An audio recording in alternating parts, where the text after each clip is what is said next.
JPSC की बात कही जाए तो आज तक 7 बार जेपीएससी लिया गया है 24 सालों में, मात्र 7 बार। जबकि जेपीएससी का नियम है प्रत्येक साल कंडक्ट किया जाना।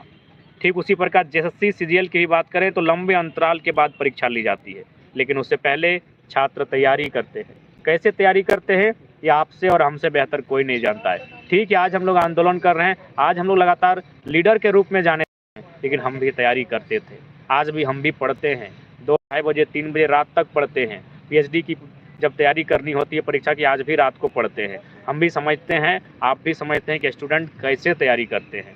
कैसे तैयारी करते हैं ये बताने की आवश्यकता नहीं है। सबसे पहली बात, वो घर में तो परीक्षा की तैयारी कर पाना अब आसान नहीं है, क्योंकि घर में बहुत दिक्कत हो जाता है। घर में खेती बाड़ी, अपने मवेशी, घर की माता पिता की समस्याएं, तो स्टूडेंट क्या करते हैं, अपने आप को सेपरेट करता है।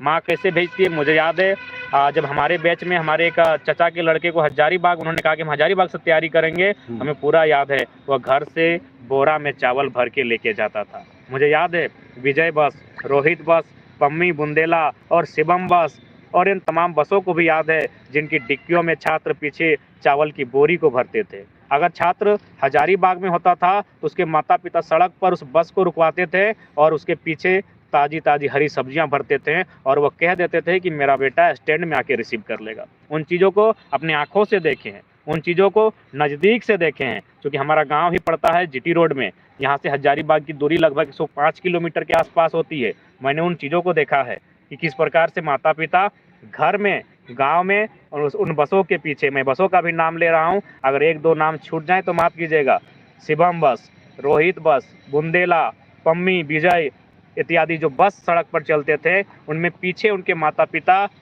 साग सब्जियां भर देते थे, उन डिक्कियों में चावल की बोरियां भरते थे, यह कहकर कि मेरा बेटा वहां रिसीव कर लेगा। कहाँ रिसीव कर लेगा? हजारीबाग के बस स्टैंड में। और हाँ, वो बस स्टैंड में रिसीव करता था, उसे लज्जा आती थी, क्योंकि उसको लगता था उसके क्लास के अगर लड़के और लड़कियां, खासकर लड़कियां देखेंगी तो शायद वो उसका बेइज्जती का भाव फील होगा। लेकिन चूंकि लाचार स्टूडेंट, मुझे पूरी घटना याद है, वो अपने कंधों में उस बोरी को लादकर अपने रूम में लेके जाता था। अगर साइकिल की सुविधा होती थी तो साइकिल में उन चावल की बोरियों को लादकर वह रूम तक पहुंचता था और उस रूम में 5 साल से लगभग 15 साल की एक उम्र सीमा को बिताता था, व्यतीत करता था।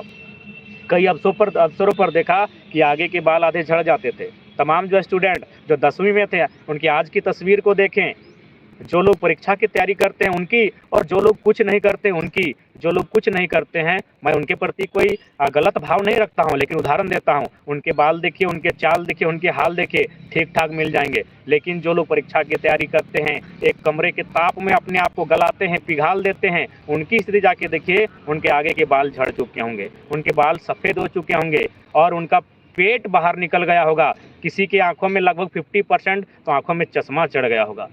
किस लिए? कि नहीं, मुझे अपने गरीबी की सीमा को लांघना है।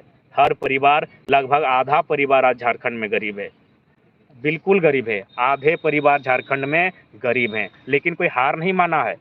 गरीब पैदा होना गलत नहीं है, गरीबी में मर जाना शायद गलत है। इस धारणा के साथ हर परिवार में एक बेटा जरूर ऐसा होता है जो उस गरीबी की सीमा को लांघने के लिए संघर्ष करता है, वो मेहनत करता है। और वो क्या मेहनत करता है कि एक परीक्षा में बैठना है, उस परीक्षा को पास करना है, वीडियो बनना है, सीओ बनना है, दरोगा बनना है या कोई अधिकारी बनना है, और अपने परिवार में जो टैग लगा है, उसके परिवार में जो धब्बा लगा है गरीबी होने का, उस धब्बे से मुक्ति दिलाना है। उस परिवार को मुक्ति दिलाना है जो परिवार आज कई वर्षों से गरीबी में, तगहाली में जीवन यापन कर रहा है। हर बेटा ये उम्मीद करता है कि मैं ही वह आखिरी पीढ़ी हूँ जो अपनी परिवार की स्थिति को सुधारूंगा, और इन उद्देश्य के साथ वो परीक्षा की तैयारी करता है। लेकिन आज पता नहीं झारखंड में किस सूर्य ग्रहण का उदय हुआ है, न जाने इस राज्य को किस प्रकार का ग्रहण लगा है।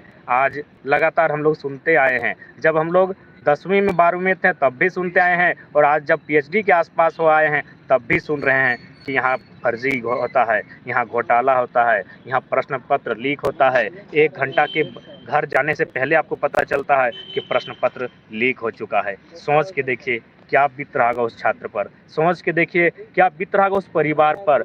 मुझे याद है जब भी हम लोग अपने घर में बोलते थे कि आज एग्ज़ाम है, क्या तैयारी होती थी घर में। सुबह माँ उठ के, या फिर अगर मामा घर में होते तो मौसी उठकर सुबह सुबह पराठा, क्योंकि परीक्षा देने वाले स्टूडेंट का थोड़ा डिमांड भी होता है कि आज थोड़ा संतोषजनक खाना खिलाइएगा। सुबह भुंजिया रोटी तैयार करके देते थे कि आज परीक्षा में जाना है। परीक्षा में जाने से पहले क्या हाल होगा आपको भी याद होगा, घर के बुजुर्गों का, गाँव में जितने भी लोग हैं सबको पाँव छू कर जाते थे, पाँव छूकर आशीर्वाद लेकर जाते थे कि परीक्षा को पास करें, परीक्षा को पास करें और कुछ बन कर आएँ। तो हम लोग मांग करते हैं 4 तारीख को जो एग्ज़ाम है, स्टूडेंट अगर उसको पोस्टपोन करने की बात करते हैं, रद्द करने की बात कह रहे हैं, तो स्टूडेंट के साथ हम लोग खड़े हैं। और साथ ही जो सिस्टम है, जो लोग जहाँ तक हमारी आवाज़ पहुँच रही है, उनसे भी हम निवेदन करेंगे, उनसे हमारा निवेदन होगा कि 15 दिनों के भीतर एक फेयर एग्ज़ाम कंडक्ट कराया जाए, 15 दिनों के भीतर एक साफ़ सुथरा एग्ज़ाम लिया जाए। और अब ऐसा नहीं कि 200 किलोमीटर दूरी में उसका सेंटर होगा। आप सिस्टम में हैं, बच्चे जो परीक्षा देने वाले जो होते हैं वो गलत करने की फिराक में नहीं होते हैं। उसको भी मालूम है कि उम्मीदों के साथ वो परीक्षा देने जा रहा है, वो अपनी गरीबी की सीमा को लांघने जा रहा है। वो गड़बड़ी नहीं करता है, गड़बड़ी ब्यूरोक्रेट्स करवाती है, गड़बड़ी मिनिस्टर के पैरवी करवाती है, गड़बड़ी जो बड़े अधिकारी वे करवाते हैं। इसीलिए अब अगर एग्ज़ाम हो 15 दिन के भीतर, तो सबसे पहले वो प्रखंड में होना चाहिए। अब 200 किलोमीटर की दूरी छात्र तय नहीं करेंगे। ठंड का मौसम है, कई बहन, लगभग सैकड़ों नहीं हजारों बहन ऐसी है जो अपने बच्चे को गोद में लेकर जाती है। इस ठंड में उतनी दूरी अब तय नहीं करेंगे। हर किसी को उसका प्रखंड स्तर का सेंटर मिलना चाहिए, होम सेंटर मिलना चाहिए। 10 किलोमीटर से अधिक की दूरी किसी की नहीं होनी चाहिए। इस बात का आप ख्याल रखना होगा, क्योंकि दोषी आप हैं, सिस्टम दोषी है। अब छात्र आपकी दोषी की गलती की सजा नहीं भुगतेगा। अथवा सेंटर सुविधा अनुसार होनी चाहिए, और सेंटर अब होम होना चाहिए, प्रखंड स्तरीय सेंटर होना चाहिए। और 15 दिनों के भीतर, नहीं तो सोच के देखिए वो क्या कर सकते हैं। हो सके कुछ लोग कहीं आत्महत्या का प्रयास कर सकते हैं।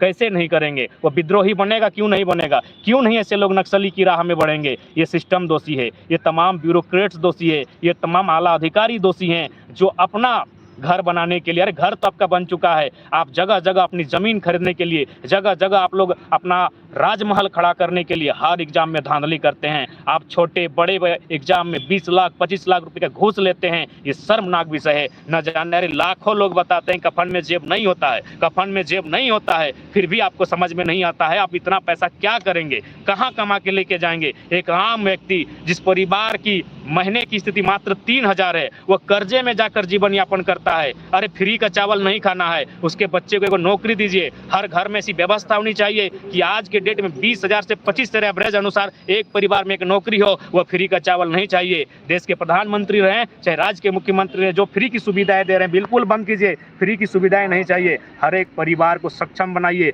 हर एक परिवार में कम से कम एक ऐसा व्यक्ति हो जिसको कम से कम 20 से 25,000 की सैलरी हो मंथली। आज के डेट में ये परिस्थिति आज होनी चाहिए। बहुत ही दुख का विषय है, बहुत ही दुर्भाग्य का विषय है, बहुत ही शर्मनाक विषय है कि आज हमारे सपने पल भर में चकनाचूर हो जाते हैं। आज हमारे सपने एक व्यक्ति की लालच के कारण लीक हो जाते हैं, और वह तब और दुगना हो जाता है जब पड़ोसी राज्य से उसका कनेक्शन होता है। अरे पड़ोसी राज्य से हमने अलग राज्य इसीलिए लिया था कि उनका हस्तक्षेप नहीं होगा, उनका यहाँ किसी प्रकार का हस्तक्षेप नहीं होगा। आज तमाम छात्र और तमाम लोग, तमाम अभिभावक जो कहते हैं बाहरी भीतरी की लड़ाई, अब लीजिए समझ के देखिए कि जरा क्या हमारा बयान या हमारा आंदोलन गलत था। बिल्कुल बाहरी भीतरी की लड़ाई सही थी। हमने कभी नफरत नहीं किया है। वे लोग हमें नफरत के दृष्टिकोण से देखते हैं, इसलिए वो कभी नहीं चाहते हैं। ये CGL की परीक्षा थी, यानी ग्रेजुएशन लेवल की परीक्षा। ग्रेजुएशन यानी राज्य की रीड, ग्रेजुएशन यानी राज्य के जो रीड हैं, ऐसे युवाओं की परीक्षा थी। अब वे अगर टूटेंगे, अगर वे कमजोर होंगे तो राज्य टूटेगा, राज्य कमजोर होगा और राज्य की रीड कमजोर होगी। इसलिए इस बात को समझिए। और किसका संबंध है? बिल्कुल पटना से संबंध है। इसलिए हमारी लड़ाई बिल्कुल गलत नहीं है, बाहरी भीतरी की लड़ाई कोई गलत नहीं है। झारखंड झारखंडियों के लिए बना है, इस बात को आपको जानना होगा, और नहीं तो फिर आए दिन ऐसा होता रहेगा। इसलिए आज अभिभावकों को भी शामिल होना होगा इस लड़ाई में। आज लोग, जब हम लोग आंदोलन कर रहे थे तो अपने जातिवाद का आंदोलन दिया। बताइए, क्या एक जाति के छात्रों के आंखों में आंसू है? क्या एक जाति के छात्रों के अभिभावकों के आंखों में आंसू हैं? जी नहीं। इसलिए हम कहना चाहेंगे, बिल्कुल सारा टेंडर का खेल है, और जो भी परीक्षा एजेंसियां परीक्षा लेती हैं उसकी जांच होनी चाहिए, उनकी विश्वसनीयता पर जांच होनी चाहिए, उनकी भरोसे पर जांच होनी चाहिए, तभी उन एजेंसियों को एग्जाम लेने की टेंडर दिया जाए। ये कहीं दुर्भाग्य का विषय है, ये शर्मनाक का विषय है, और हम लोग राज्य के छात्रों के साथ हैं। और आज जगह जगह जहां जहां आंदोलन किया जा रहा है, जहां हमारी सुविधा होगी हम वहां पहुंचेंगे। और साथ ही मैं कोल्हान को भी संदेश दूंगा, इसी वीडियो में कोल्हान वासियों को संदेश दूंगा कि आज आप देख सकते हैं कि जहां एक और छात्र निराश हैं, वहीं हमारे जो कोल्हान के साथी हैं जिनको आंदोलन करने के कारण आज अरेस्टिंग किया गया है। मैं प्रशासन से अनुरोध करूंगा कि जमीनें हमारी है, कंपनियां जमीन हमसे अधिग्रहण करती है और नियोजन नहीं देती है, मुआवजा नहीं देती है। अतः जो हमारे अगवा साथी हैं, जो हमारे कोल्हान के फाइटर हैं, प्रेम मार्डी के साथ पूरा कोल्हान स्टैंड करे, प्रेम मार्डी के साथ पूरा कोल्हान खड़ा हो। हम ऐसी मांग करते हैं तमाम कोल्हान से, उम्मीद करते हैं तमाम कोल्हान वासियों को संदेश देते हैं कि हमारे जो बड़े भाई प्रेम मार्डी हैं, जिनको अरेस्टिंग हुआ है, उनके साथ खड़े हों, उनके साथ लड़ें और आंदोलन को डट कर दें। अगर स्थिति होगी तो जेल भरो आंदोलन की तैयारी करें, लेकिन प्रेम मार्डी के साथ खड़े हों। और हम लोग मांग करते हैं 4 तारीख की जो परीक्षा है उसे पोस्टपोन किया जाए, उसे स्थगित किया जाए। उस परीक्षा को जब तक सीबीआई की जांच ना हो, जब तक एक फेयर एग्जाम कंडक्ट न करवाने का भरोसा ना हो, तब तक छात्रों के भविष्य के साथ, छात्रों के जीवन के साथ खेलना बंद करें। और नहीं तो फिर अब ये छात्र जाग चुके हैं, ये बिरसा की तरह, ये निर्मल की तरह जब इस राज्य में उत्पाती हो जाएंगे, उत्पात करेंगे, तब ये मत कहिएगा कि एक भारत एक लोकतांत्रिक देश है, कानून देश है, कानून सबसे ऊपर है। ये कौन सा कानून? कानून के नाम पर केवल अमीरों का कब्जा है, कानून के नाम पर केवल IAS IPS का बोलबाला है, कानून के नाम पर केवल मंत्रियों का बोलबाला है। कानून की जब बात आती है तो केवल छात्रों पर लागू होता है, कानून की जब बात आती है किसानों पर लागू होता है, कानून की जब बात आती है मजदूरों पर लागू होता है। कानून कानून कानून, लेकिन जो बड़े मछली है उस कानून रूपी जाल को फाड़ के निकल जाते हैं। आज देखते हैं ये कानून कहाँ है, आज देखते हैं लाखों छात्रों के भविष्य के साथ खिलवाड़ हुआ है, देखते हैं ये कानून कहाँ है, देखते हैं कितने IAS IPS की गिरफ्त में आते हैं, देखते हैं कितने मिनिस्टर्स की गिरफ्त में आते हैं, देखते हैं JSSC के कितने आला अधिकारी इसकी गिरफ्त में आते हैं, और देखते हैं कितने गैर झारखंडी पटना में बैठे लोग इसकी गिरफ्त में आते हैं। तब कानून पर हमारा विश्वास होगा। हम जब आंदोलन करेंगे तब आप कानून की दुहाई देंगे। भारत एक लोकतांत्रिक देश है, सबसे ऊपर कानून है। देखते हैं कानून सच में सबसे ऊपर है, सच में कानून के हाथ बड़े होते हैं, ये आज देखने का विषय होगा। छात्रों के साथ है, लड़ेंगे, डटेंगे, अड़ेंगे, भिड़ेंगे, चाहे जो कुछ होगा झारखंड के लिए लड़ेंगे। और तमाम छात्रों के साथ CGL के मुद्दे में हम लोग डट कर खड़े हैं। पूरा JB केसेस का परिवार खड़ा है, टाइगर जयराम महतो उनके साथ खड़ा है। जय झारखंड, जोहार झारखंड।